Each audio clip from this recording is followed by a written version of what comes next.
Coming up on today's episode of Airborne-Unlimited, NAA recognizes SpaceX Polaris Dawn mission. Historic Super Cub collides with paragliders. Chris Rocheleau returns to the FAA as Deputy Administrator.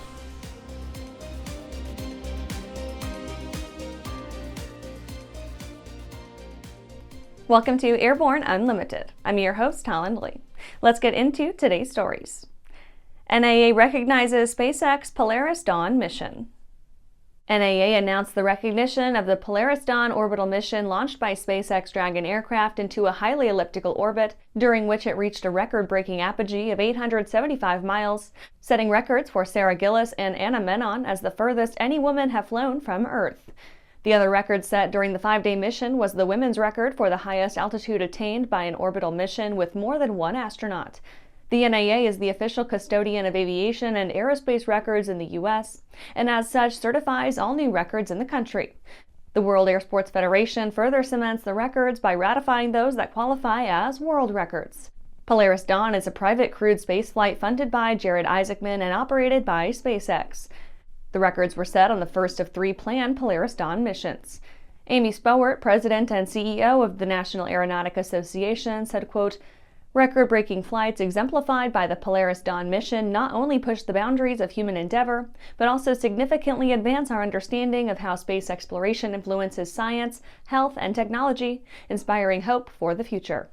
This program and future space missions create exciting possibilities for how we see and utilize our place in the universe." End quote.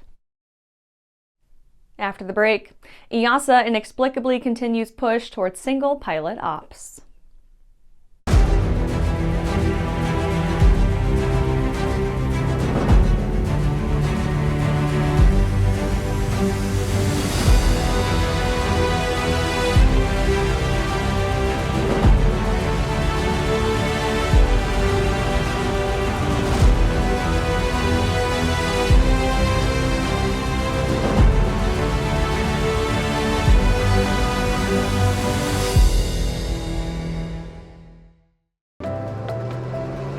I'm currently using the Hartsel Talon, by far the best aerobatic propeller ever come out. I use the Trailblazer. It adds performance to the Super Decathlon and dependability, and it's rugged.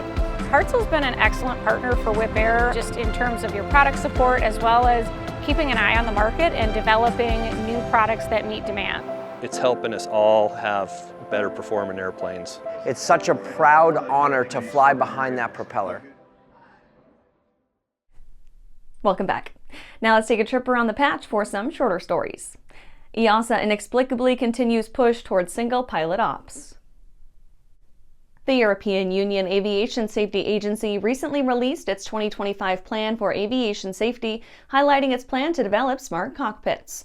This action further opens the door for controversial single-pilot and minimum crew operations to move in. The EPAS is EASA's way of announcing its strategic aviation priorities for safety, risk mitigation, and environmental protection. Part of the release is a list of actions that the agency is either in progress with or starting in the new year. Greg Principato becomes new FAA president. Greg Principato has been elected the new president of the World Air Sports Federation, and he joins the organization with a clearly defined purpose: strengthen the global air sports community, ensure the association maintains its excellence, and deliver value to its members. Principato comes to FAI after 40 years in leadership roles in Washington, D.C. He established the Metropolitan Washington Airports Authority and played a foundational part in opening the Udvar Hazy Air and Space Museum. Aviano Air Base transitions to Jolly Green 2 combat choppers. The U.S. Air Force officially celebrated the addition of 2 HH-60W Jolly Green 2 helicopters to its Italian Aviano Air Base on January 10th. These new combat rescue helicopters serve as replacements to the aged yet respected HH-60G Pave Hawk. The Pave Hawk, a highly modified variant of the Black Hawk, has served the USAF since 1982. It has built a strong reputation in the last several decades, providing combat search and rescue coverage during Operation Desert Storm and emergency evacuation for Navy SEALs on the Kuwaiti coast. Mystery runway observed on Yemeni island. A previously unknown airstrip on the Yemen island of Abd al-Khoury has appeared on satellite imagery captured by San Francisco, California-based Planet Labs. The imagery shows that the airfield is nearing completion, and when finished could prove useful as a staging area for military operations patrolling the Gulf of Aden, because the island is situated in the Indian Ocean near the mouth of the Gulf. The north-south runway has been paved and marked with 1.8 and 3.6, but there is a section not yet complete. That's it for today's trip around the patch. Let's get back to the rest of the news. Historic Super Cub collides with paragliders.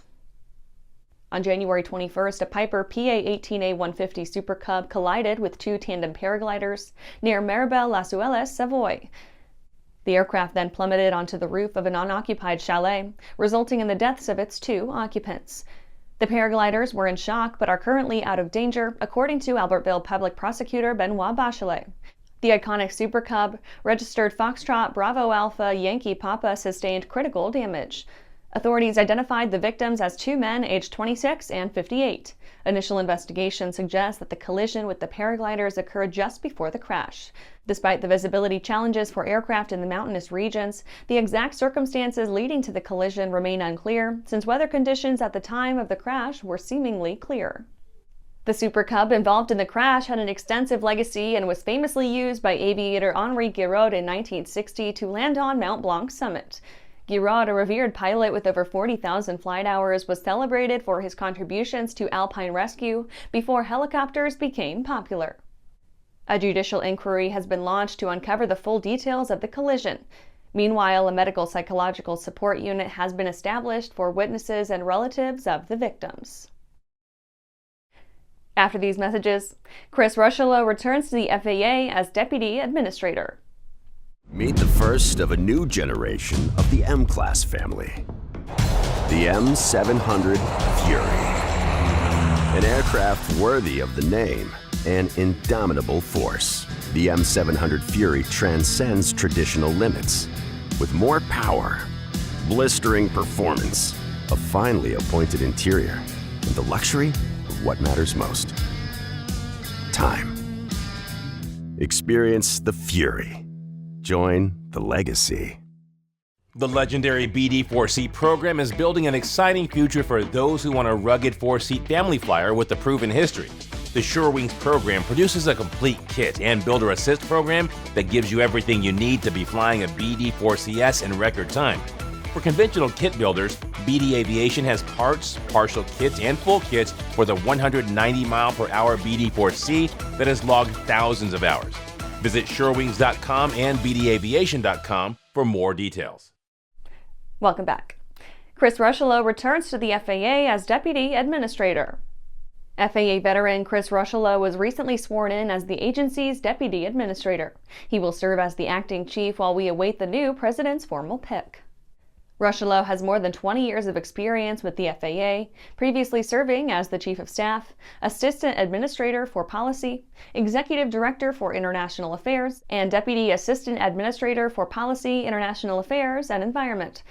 His most recent role was the Deputy Associate Administrator of Aviation Safety, where he was responsible for monitoring and enforcing safety standards throughout the industry. In June 2022, Rocheleau left the FAA to assume the COO position with the NBAA. Now Rocheleau is returning to his roots as Deputy Administrator of the FAA.